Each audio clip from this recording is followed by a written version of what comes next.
y de pronto uno piensa, no, es que un perrito sufre, yo tengo un perrito en mi casa, entonces si van a usar un perrito para experimentar en temas cosméticos, pues yo me preocupo porque me imagino a mi perrito en esas, pero no pienso en el daño que le están haciendo al medio ambiente con otra serie de experimentos donde contaminan los ríos, contaminan los bosques, etcétera, etcétera, etcétera, y eso también hace parte y también es un amplio mundo de corrupción.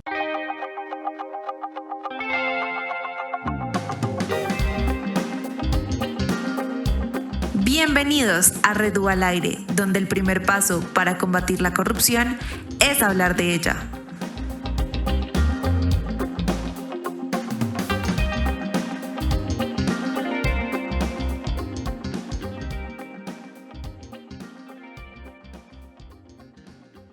Buenas tardes para todos. Hoy estamos con Gabriel Cancino, abogado especializado en Derecho Público, que actualmente está cursando su maestría en Derecho Administrativo y es nada más y nada menos que el jefe de la Oficina Asesora Jurídica del Ministerio de Ciencia, Tecnología e Innovación en nuestro país, Colombia. Bienvenido, Gabriel. ¿Cómo estás? Bien, Daniela, Daniel, Juan José, buenas tardes, ¿cómo están ustedes? Bien, gracias. Bueno, Gabriel. Para entrar en materia de lo que nos trae hoy acá, quisiéramos que por favor nos contaras cómo se relaciona la corrupción con la ciencia. Bueno, ahí ya comenzamos a tener complicaciones con el tema, por eso antes de comenzar les decía que aquí podemos tener mucho tiempo para hablar de muchas cosas. Lo primero es tratar de entender qué es la ciencia. Eso sería lo primero y realmente hay una cantidad de definiciones de ciencia que lo ideal es irse por aquella definición que trae el diccionario de la Real Academia de la Lengua. Y me permití tenerlo a la mano. Según ese diccionario, la ciencia es un conjunto de conocimientos obtenidos mediante la observación y el razonamiento, sistemáticamente estructurados y de los que se deducen principios y leyes generales con capacidad predictiva y comprobables experimentalmente. Ahí ya tenemos uno de los primeros términos de los que nos podemos agarrar para hablar de este tema y es la experimentación. Tal vez dentro de esa definición queda por fuera otro tema que es el tema de la investigación. Creo que investigación y experimentación van muy ligados. Pero adicionalmente también, y en nuestro país, y creo que ustedes lo deben saber mejor que yo incluso, eh, hablar de corrupción no es fácil, porque tendríamos que entrar a mirar de qué corrupción estamos hablando. Y cuando digo de qué corrupción estamos hablando es la infinidad de definiciones que hay. Si nos vamos por una definición amplia, como lo hace, por ejemplo, Transparencia Internacional, que habla de corrupción, de pequeña corrupción, de gran corrupción, de corrupción política, pues tenemos una infinidad de campos de donde hablar de corrupción. Si nos vamos por la legislación colombiana, nos sorprendemos. Nos sorprendemos porque realmente en la legislación colombiana no hay una definición clara de corrupción. Por todos lados se habla de actos de corrupción, pero realmente la definición de corrupción que tiene nuestro sistema legal está en ese COMPES 167 del año 2013 y se limita a decir que es el uso del poder para desviar la gestión de lo público hacia beneficio privado. Y eso excluye por completo la corrupción en el sector privado, que también hay que tenerla en cuenta y en relación con la ciencia muchísimo más.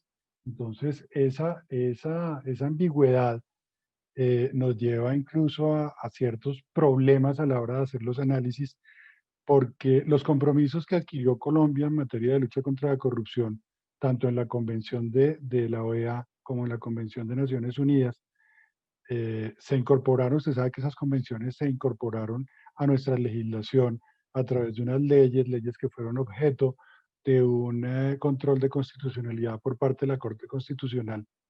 Y si fuera por lo que dice la Corte Constitucional, nosotros estamos haciendo todo divinamente. Entonces, no sé por qué tendríamos tantos problemas si supuestamente estamos cumpliendo con todos. Al final llegaremos a hablar de eso, llegaremos a hablar de esos mecanismos que Colombia está utilizando en la lucha contra la corrupción, eh, que van eh, en diferentes etapas y en diferentes estadios, pero que a la hora de la verdad se quedan cortos en lo que tiene que ver con la ciencia. Y ahí entramos ya un poco en materia. Corrupción en la ciencia es hablar corrupción en temas de investigación, en temas de experimentación, donde hay una cantidad de vacíos normativos. Los avances tecnológicos y científicos están haciendo que se quede corta la legislación colombiana. Por ejemplo, para que ustedes hagan una idea de la magnitud de los problemas que se pueden presentar en esos temas de avances tecnológicos y científicos, tenemos, por ejemplo, todo el tema de la maternidad subrogada. Esos son temas de investigación científica donde eh, se presentan tipologías contractuales, por decirlo así, que no existen en este momento en nuestra legislación y que se prestan para una cantidad de actos de corrupción. El arrendamiento de vientre, la compra de óvulos. A la hora de la verdad, eso no está regulado y a la hora de la verdad, eso se presta para unos mercados eh, bastante oscuros, bastante negros, donde se aprovechan esos vacíos normativos. Mm, Otro tema, cambiando incluso mucho de escenario, es un tema que está de moda y que ha estado publicándose en diferentes medios de comunicación en estos días y tiene relación con los investigadores como investigadores de las universidades, que donde hay un mercado negro aparentemente de publicación de artículos. Resulta que la legislación en materia docente indica que los docentes tienen unos puntos por cada artículo que publiquen y esos puntos se reflejan salarialmente. Y resulta que hay universidades que están produciendo artículos, o sea, algo que no le cabe a una persona en la cabeza que un profesor pueda escribir en el transcurso de un mes 46 artículos de calidad. Y eso pues incrementa muchísimo sus puntajes para incrementarlo también salarialmente. Esas son unas denuncias que estamos recibiendo actualmente porque nosotros hacemos ese control social en el ministerio y es otro campo de posibilidades de corrupción. Hoy en día, pues tenemos que estar atentos también con el tema de la pandemia, a la distribución de las vacunas. Ya salió la ley, y ustedes lo saben, la ley que regula o que va a regular cómo va a ser la entrega de las vacunas, pero me sorprendió mucho escuchar al presidente esta mañana o ayer tal vez, abriendo una puerta que está bien que abra, pero que presenta muchos riesgos, y es el tema de que el que no quiera esperar hasta que le toque el turno, podría acceder a la vacuna pagando por ella. Y eso, si no se controla bien, va a tener unas repercusiones eh, bastante fuertes en materia de corrupción, por ejemplo, porque ustedes saben que se vuelve un mercado negro de vacunas, eso abre posibilidades a la falsificación, eh, como más que a la falsificación, a la adulteración de vacunas, poniendo en riesgo la salud de las personas. Mm, hay, hay entonces, como ustedes ven, un campo inmenso de relación entre la ciencia y la corrupción. Podemos hablar de ciencia y corrupción en materia de investigación, de experimentación, en materia de publicación de artículos, en materia de salud, en materia de investigación tecnológica propiamente dicha, donde ya el tema va hasta la violación de los secretos industriales. Las cantidades de dinero que se mueven en materia de ciencia y tecnología son muy grandes y a pesar de que el ministerio, por ejemplo, cuenta con todos los controles y que nosotros hacemos unas convocatorias que son competitivas, públicas y abiertas, pues lo que se mueva por detrás también eh, puede generar en un momento dado problemas, por no llamarlo de otra manera, que si bien es cierto no se nos han presentado, sí nos toca estar todos los días haciendo modificaciones. Muchas veces incluso son tan altas las sumas que los mismos evaluadores de los proyectos tienen miedo a la publicidad. Y ustedes saben que por ley de transparencia y por principio de publicidad, que es un principio incluso de orden constitucional, eh, pues una persona que está siendo evaluada tiene derecho a conocer no solo el resultado de su evaluación, sino adicionalmente el, el perfil de su evaluador, porque yo puedo no solo atacar la evaluación, sino cuestionar la idoneidad del evaluador.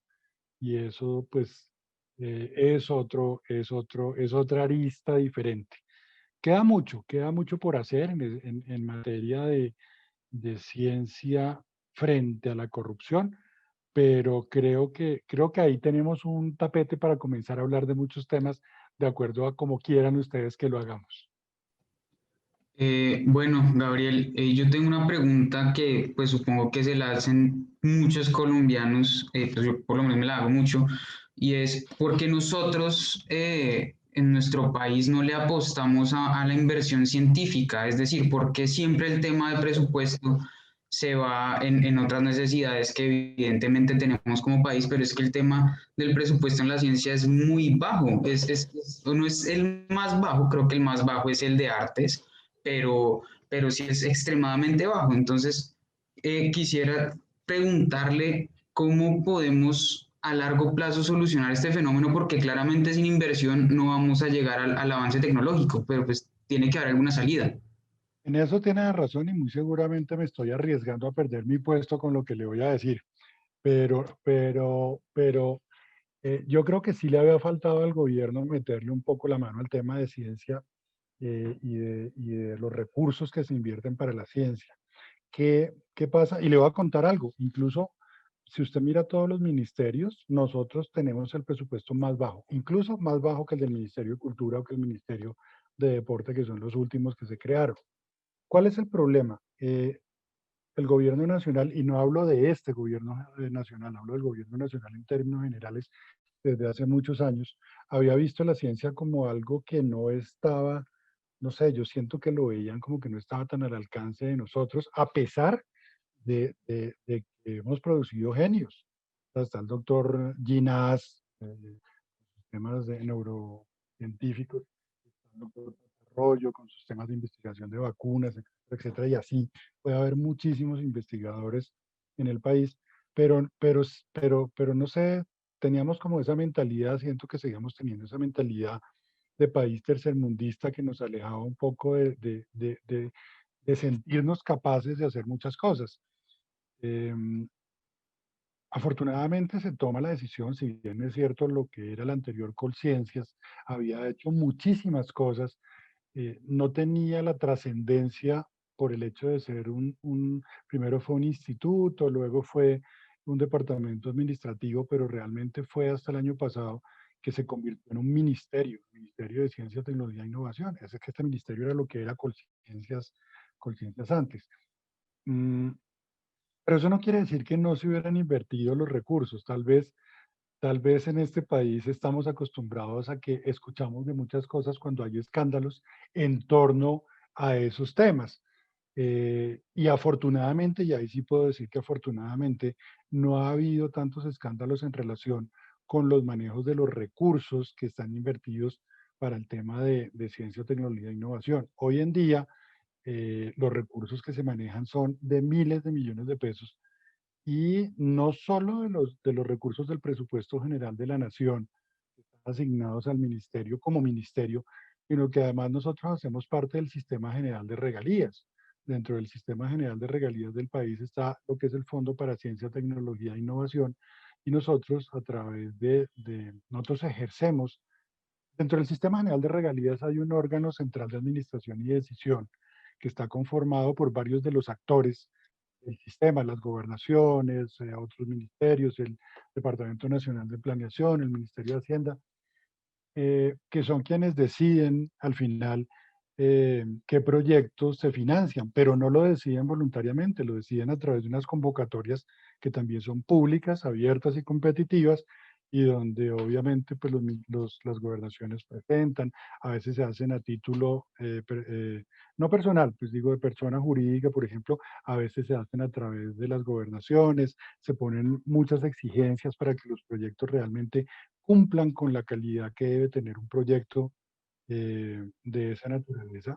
Y haciendo un paréntesis acá, por ejemplo, el ministerio hizo este año la llamada Mi Cienciatón, que iba dirigida precisamente a que todos los proyectos que se iban a financiar con recursos del Sistema General de Regalías estaban enfocados a temas que tuvieran que ver con la pandemia. Entonces, laboratorios, fortalecimiento de laboratorios para la investigación en temas de vacunas, camillas, ventiladores, todo eso se presentaron proyectos para financiarlos. Obviamente no todos pudieron ser financiados, algunos porque no cumplían con las condiciones técnicas y otros porque fueron muchísimos y no se alcanzó, no alcanzaron los recursos, a pesar de que es muchísimo dinero. Y en últimas, el ministerio ejerce como secretaría técnica de ese Sistema General de Regalías de Ciencia y nosotros hacemos después todo el seguimiento a esa ejecución de recursos. Por eso me atrevo a decir que hoy en día se está invirtiendo un poco más de dinero en el tema de la ciencia, pero sé que hace falta. Sé que hace falta porque una cosa es los recursos que se inviertan a través del Sistema General de Regalías y otra cosa el impulso que hay que darle a quien puede hacer cosas por la ciencia. Entonces, sí, nos queda un camino largo de lobby en el buen sentido de la palabra, con el mismo gobierno nacional, con el Congreso, para que el próximo año al Ministerio de Ciencia le asignen un presupuesto mucho más elevado que nos permita realmente sacar adelante muchísimos más proyectos que en este momento no se pueden concretar porque faltó ese interés. Creo que el paso primero ya se dio y es que hoy en día hay en este país un Ministerio de Ciencia, Tecnología e Innovación. Pero estamos hablando de que estrenamos ministerio este año. Bueno, sí, realmente eso es una buena noticia como para promover la ciencia en el país y digamos que me tranquiliza, por decirlo así, un poco saber que desde tu percepción, por lo menos, la baja asignación de recursos no se debe a un tema de corrupción, sino a un tema mucho más, podría decirse, cultural dentro de nuestra sociedad o de interés dentro de nuestra sociedad y que por lo menos ya estamos haciendo algo para cambiar. Pero también me interesaba mucho escucharte ahorita decir, ok, este es como el panorama general, pero tenemos que centrarnos en quiénes hacen la ciencia. Es decir, como en estas personas, en estos científicos que le aportan a nuestro país a partir de pues de estos aportes científicos. Y hablando en concreto de esto, eh, no sé, cómo los experimentos o cómo las investigaciones se ven permeadas por la corrupción e incluso influenciadas, tanto las investigaciones en general como los investigadores o los científicos acá en nuestro país.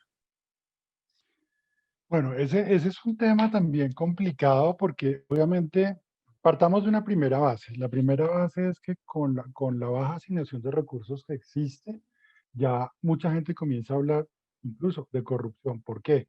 Porque al ser una convocatoria abierta, pública y competitiva sobre todo, se presentan muy buenos proyectos que muchas veces vienen apalancados por grandes universidades o por empresas que tienen un músculo financiero muy fuerte y de pronto pequeños investigadores se quedan por fuera al no alcanzar a competir técnicamente con ellos. Y esa es una de las razones por las cuales el ministerio requiere más recursos para poder eh, financiar a esos investigadores pequeños. Ahí podría haber algunas acusaciones de malos manejos, pero realmente no son malos manejos, es sencillamente que no alcanza el dinero. Pero entrando en la pregunta que tú me haces, obviamente cuando uno mira toda la gama de posibilidades, pues casi que se remite incluso a series y a películas de cine y de televisión.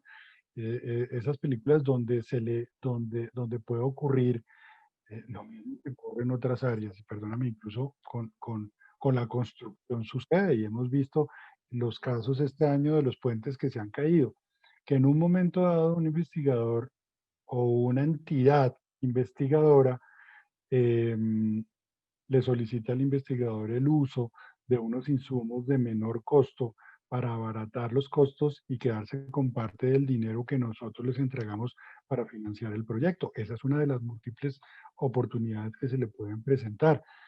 Eh, con fatales consecuencias cuando estamos hablando de investigaciones de carácter médico, por ejemplo. Em, pero es un tema que en este momento no va atado necesariamente a esa relación corrupción-ciencia. sino que va atado a todo el tema de la corrupción en términos generales y que esas herramientas que debemos utilizar son las herramientas de carácter general, no unas herramientas especiales para la corrupción. Mm, sin embargo, y ahí te hago un paréntesis, eh, tal vez anticipándome un poco a algo que puedas preguntarme, si estamos cortos en herramientas en este país para el tema puntual, ciencia, corrupción. ¿Por qué? Porque si bien es cierto para ese tema de la investigación y la experimentación médica, existen ya unos comités de ética, eh, quieren, los proyectos requieren ser avalados por esos comités. Para otro tipo de investigaciones, no, que son de carácter científico también, todavía no existen los comités de ética.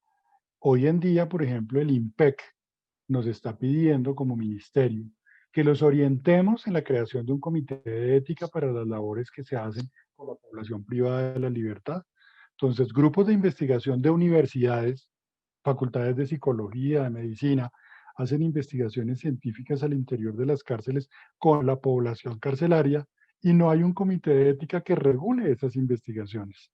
Entonces, ahí pueden presentarse problemas de falta de ética. Y tú sabes que de la ética a la corrupción, de la falta de ética a la corrupción hay medio paso, ni siquiera uno, hay medio paso. Entonces ahí estamos cortos un poco. Y incluso hay unos temas, y me vuelvo un poco a la primera pregunta y a la explicación que te daba, eh, los temas de bioética, esos temas de investigación genética y todo eso, están sin regular y nos dormimos. Nos dormimos y ahí sí puedo decir que nos dormimos.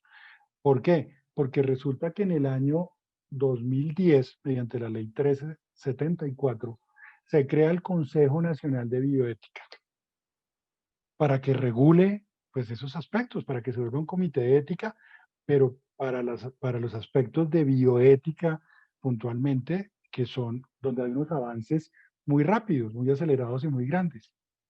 Pues resulta, imagínate, el año se crea el comité, el consejo en el año 2010 y únicamente hasta el año pasado sale el primer decreto nombrando los consejeros.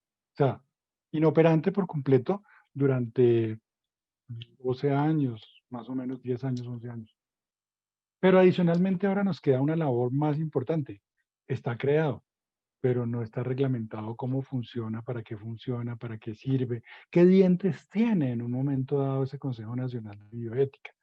Entonces, la creación del ministerio nos da fuerza en este momento para liderar la reglamentación de ese Consejo Nacional de Bioética y comenzar a crear herramientas nuevas en esa área específica de la investigación. No tenía ni idea de ese comité de bioética. ¡Wow! Sí, mira, ley 1374 de 2010, el Consejo Nacional de Bioética. Es un tema que nosotros queremos apoyar y apalancar, entre otras, pues porque la ministra ejerce esa Secretaría Técnica del Consejo. Para nosotros es básico, tenemos dentro del ministerio unas personas con mucha formación en ese tema y por eso el interés de nosotros también de liderarlo. Súper, súper. Es un gran paso. Tiene que andar, pero por lo menos que exista es un gran paso. Sí, sí, sí, exactamente. Y me llamó mucho la atención ese tema del consejo de la bioética, porque digamos siempre bueno, yo siempre que estudio temas de ética, como que siempre nos quedamos como en esos actos, pues moralmente reprochables, el deber ser aristotélico y todos estos temas muy filosóficos que en primera es muy difícil de aterrizar, ¿cierto?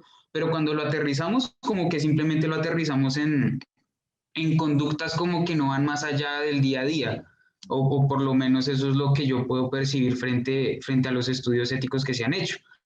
Y creo que la bioética se ha abordado muy poco, ¿no? No sé qué tanto se haya abordado, por lo menos en el país, pues usted no lo acaba de decir, es un comité que acaba de nombrar consejeros después de casi 10 años, una absoluta locura, y me imagino que pagando sueldos, ¿no? Eso sí, ahí para facturar me imagino que no faltan.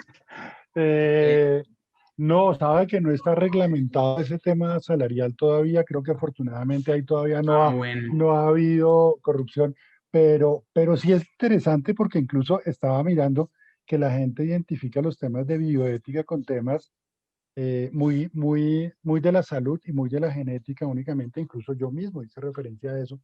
Pero estaba mirando, estaba revisando aquí en este momento un poco la naturaleza del Consejo y sus funciones.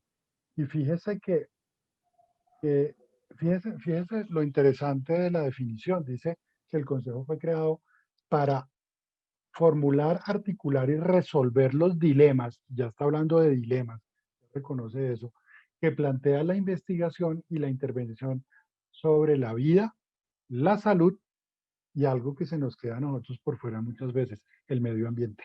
O sea, el Consejo Nacional de Bioética también va a regular temas éticos que tienen que ver con toda la investigación del medio ambiente, que, y asumo también mi responsabilidad, muchas veces se nos olvida que eso existe. Y de pronto uno piensa, no, es que un perrito sufre, yo tengo un perrito en mi casa, entonces si van a usar un perrito para experimentar en temas cosméticos, pues yo me preocupo porque me imagino a mi perrito en esas, pero no pienso en el daño que le están haciendo al medio ambiente con otra serie de experimentos donde contaminan los ríos, contaminan los bosques, etcétera, etcétera, etcétera, y eso también hace parte y también es un amplio mundo de corrupción. Yo creo que todos los días tenemos noticias muy serias acerca de las amenazas a esos líderes y esos homicidios, y perdón por tocar esos temas tan feos acá, pero personas que son líderes ambientales, que pelean, por ejemplo, porque la construcción del túnel de la línea, si no tiene las regulaciones, si no cumple con los estándares necesarios, entonces comienzan a contaminar el ambiente y a contaminar los ríos y vienen las amenazas. Un ejemplo, porque lo viví por mi anterior trabajo en la Procuraduría General de la Nación, donde alguna vez tuve la oportunidad de hablar con algunos de esos líderes y conocer sus miedos. Entonces, ahí hay otro foco de corrupción en el tema del manejo medioambiental. Sí, y pues la verdad es que es una realidad, o sea, es difícil ver cómo, bueno, triste más bien ver cómo de la ciencia pasamos al daño ambiental y es una dicotomía tan dura, es avanzar en la ciencia y muchas veces estos avances perjudican el medio ambiente, entonces tienes que balancear porque realmente pues un avance que daña otra cosa no tiene mucho sentido. Pero pues bueno, sí, es algo que yo creo que un primer paso es por lo menos tenerlo en el radar y saber que de alguna manera se puede contribuir a que esos dilemas disminuyan en general. Tú, Gabriel, nos hablabas de que existen algunas herramientas para combatir la corrupción en la ciencia, que les falta mucho todavía, pero ¿qué herramientas tienen para combatir la corrupción en la ciencia o cómo funcionan esas herramientas desde el ministerio o de manera mucho más general acá en nuestro país? Bueno, ese es un tema, yo quiero aprovechar como para hacer un poco de publicidad política pagada, como dicen, de, de una, de una, de una, de una idea que yo vengo manejando hace varios años, tal vez algo que no les conté. Yo estuve los últimos 3 años de mi vida trabajando en temas de anticorrupción, y alcanzamos a formular con el ICONTEC desde el Instituto de Estudios Públicos de la Procuraduría, del Ministerio Público de la Procuraduría, un modelo de gestión de cumplimiento para transparencia y anticorrupción. Desafortunadamente, pues en este momento el tema está trancado, pero si ustedes entran a la página de Icontec, creo que alcanzan a ver todavía el modelo publicado, algo así como una norma Icontec para garantizar el cumplimiento. Y por eso me interesé tanto en los temas de corrupción. Y cuando tú me hablas de herramientas, yo tengo que irme al principio. Yo creo que la primera herramienta con la que tenemos que contar, y voy a tratar de ser lo más breve posible, la primera herramienta con la que tenemos que contar son los colegios, las universidades y las familias. Y nosotros mismos al interior. Y yo lo digo y lo digo acá. eh, si tú me preguntas quién fue, cómo es el nombre, no lo recuerdo. pero tengo absolutamente claro que yo conocía la red UBA desde hace un par de años. Estuve en un evento eh, en la Asociación de Antiguos Alumnos de la Universidad de los Andes, creo que era algo relacionado con infraestructura, los pliegos tipo y demás, y una de ustedes hizo un ejercicio que me llamó mucho la atención, haciéndonos cerrar los ojos a todos y pensar en quiénes habíamos sido o no Fui corruptos en yo, algún Gabriel. momento. Ah, bueno, pues mira, hace cuánto te conozco. Exacto.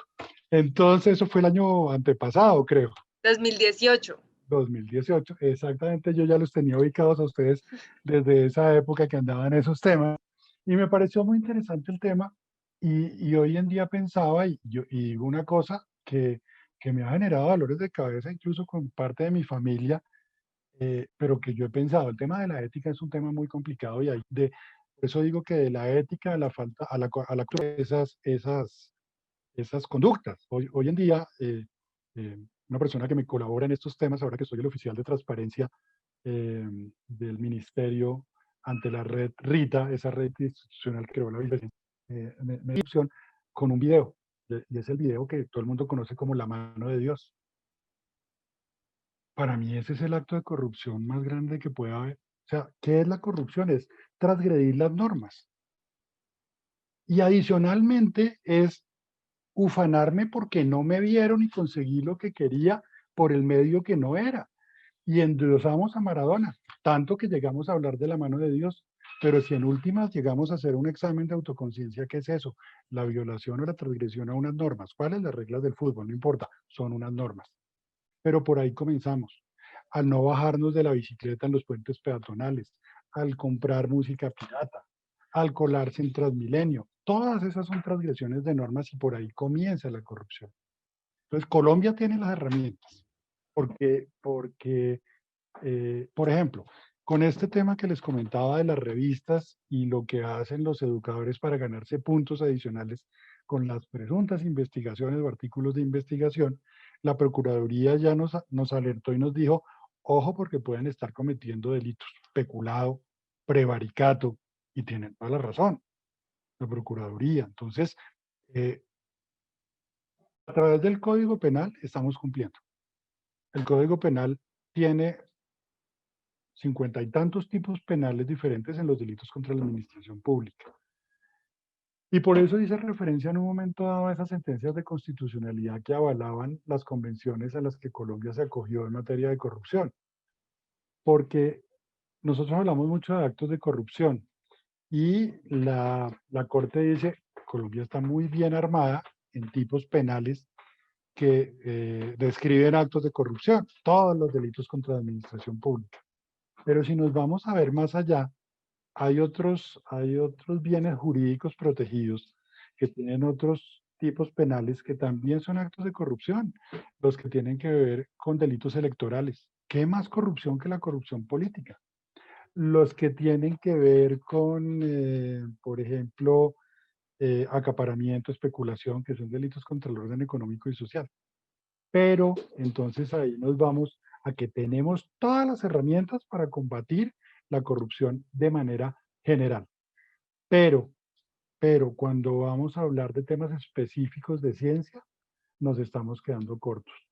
Por ejemplo, porque el Consejo Nacional de Bioética todavía no está reglamentado y no tiene un procedimiento para decir, oigan, ¿qué pasa si una investigación que nosotros vamos a avalar encontramos que tiene faltas contra la ética? ¿Eso qué se queda? O sea, que pueda sancionarse como se sanciona a un médico cuando el Consejo de Medicina lo sanciona, o a los psicólogos. Eso nos falta todavía en esa materia. O cómo vamos a sancionar el control social que se hace frente a las publicaciones que no cumplen los requisitos. No existe tampoco. ¿Por qué? Porque la única norma es una norma que está incluida dentro de una ley que habla del salario de los educadores, pero no tiene un procedimiento sancionatorio donde al final podamos decir, oiga, a esta universidad que está alcahueteando la vamos a sancionar de tal manera.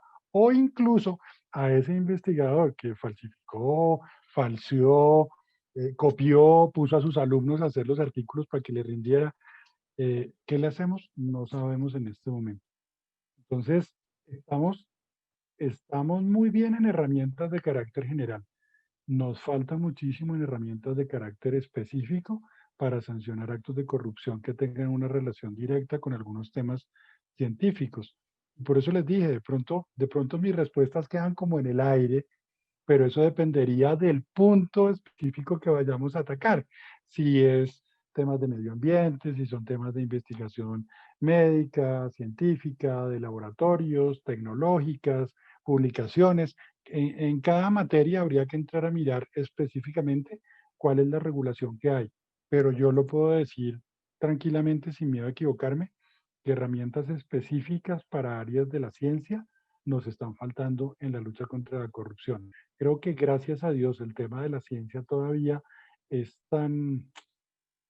está tan restringido a un grupo especial de personas que son esos investigadores que todavía no se ha permeado tanto por la corrupción y que lo que pase pasa más a nivel del tema comercial, del tema de ahorro de costos, o sea, lo mismo que les decía que vemos en cualquier otra área de desempeño. Sí, Gabriel, o sea, totalmente de acuerdo. Yo siempre tengo esa creencia de que normas tenemos las que quieran. De hecho, para complementar un poco su respuesta, ese nuevo código disciplinario único tiene todas las tipologías que usted quiera y creo que a veces se abusa tanto en intentar introducir cosas que se sancionan cosas que no tienen ningún sentido. O sea, creo que en tema legislativo nos estamos yendo por el otro lado y nos estamos olvidando precisamente del tema del cumplimiento, que tengo entendido que es una de sus labores en el ministerio, que es, tenemos la norma, ¿cómo vamos para que la gente la cumpla? ¿No? Creo que ese es el reto más importante que tiene primero la administración pública en todo y segundo, en nosotros en general, el día a día. Lo que usted dice tiene total sentido y es, vamos a cumplir la norma para no intentar no ser tan maradonianos, pero pues como Maradona es precisamente uno de los ídolos más grandes que tenemos en el fútbol, pues hasta de pronto, un Es un tema corrupto de ejemplo. de los más Sí, corruptos también puede estar ahí en la lista de uno y uno no sabe. no, eso es cierto, Nelly. Nosotros tenemos que tener una serie de controles. Eh, yo creo que, y me voy a atrever a decir algo que puede sonar atrevido, por decirlo de alguna manera. A veces pienso, y no tengo la respuesta. Tengo la pregunta, pero no tengo la respuesta. ¿No será que nosotros en este país nos excedimos de ser garantistas? Yo defiendo la Constitución.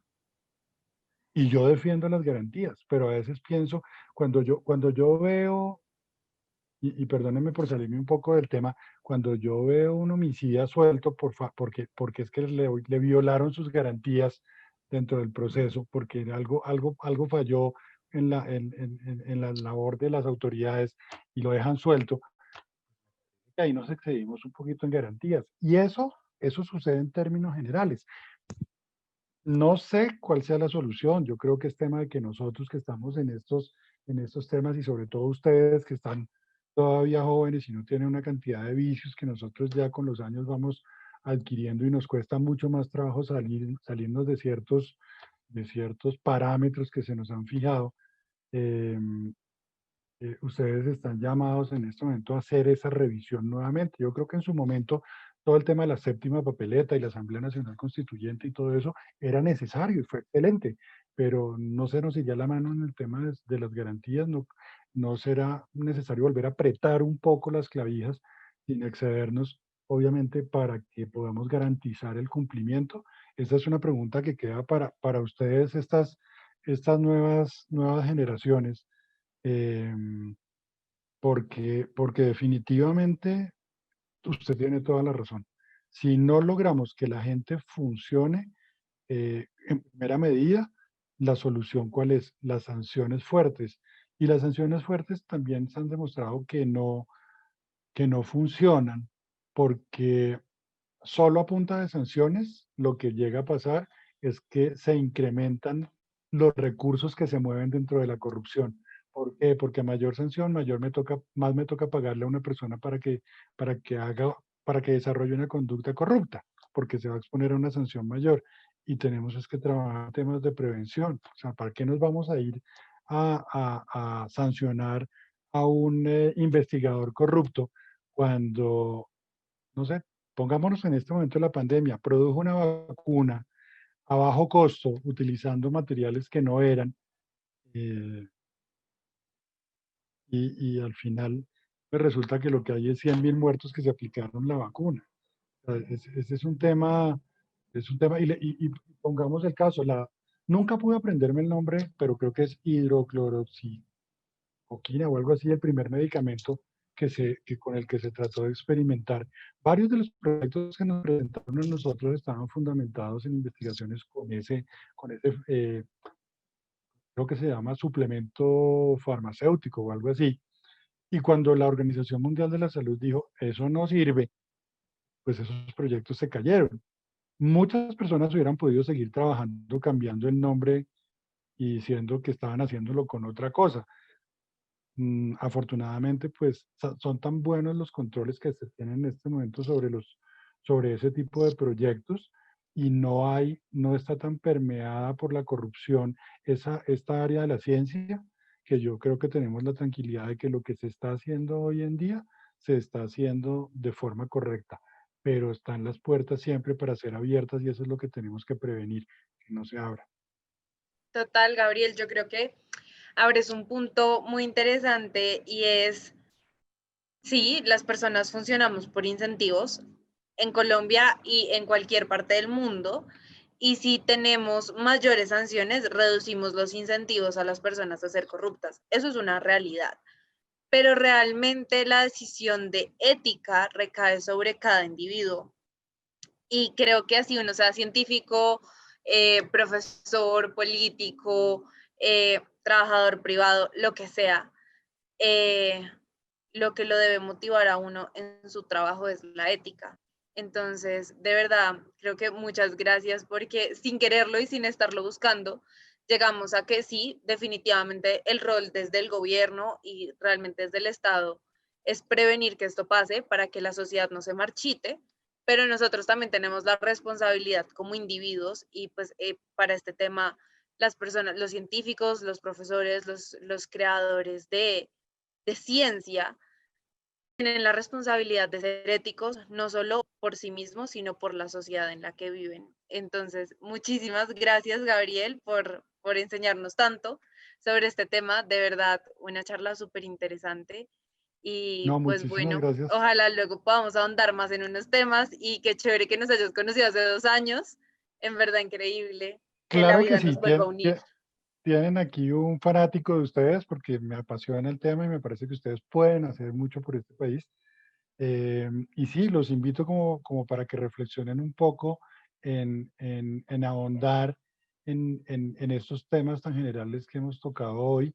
Yo creo que hay temas tan específicos que pueden dar para programas enteros, de acuerdo al área donde se enfoquen, e incluso mirar qué pasa en dos temas que ustedes tocaron ahí muy interesantes.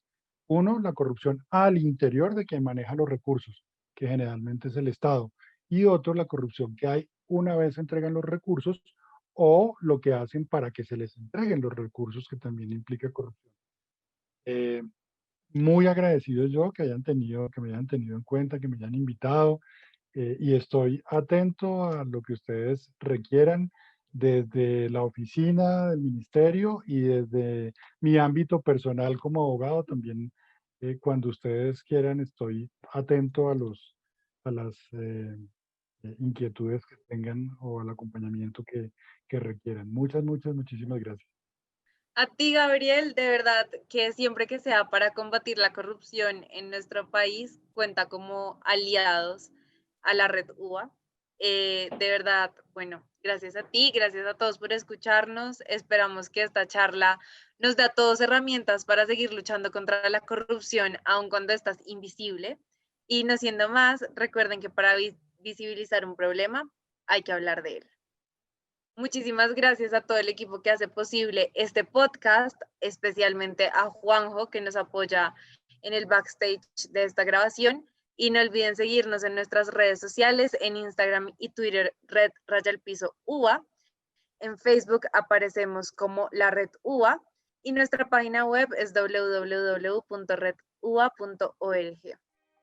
Si les gustó este podcast, no olviden compartirlo y nos vemos en una próxima oportunidad. Gracias.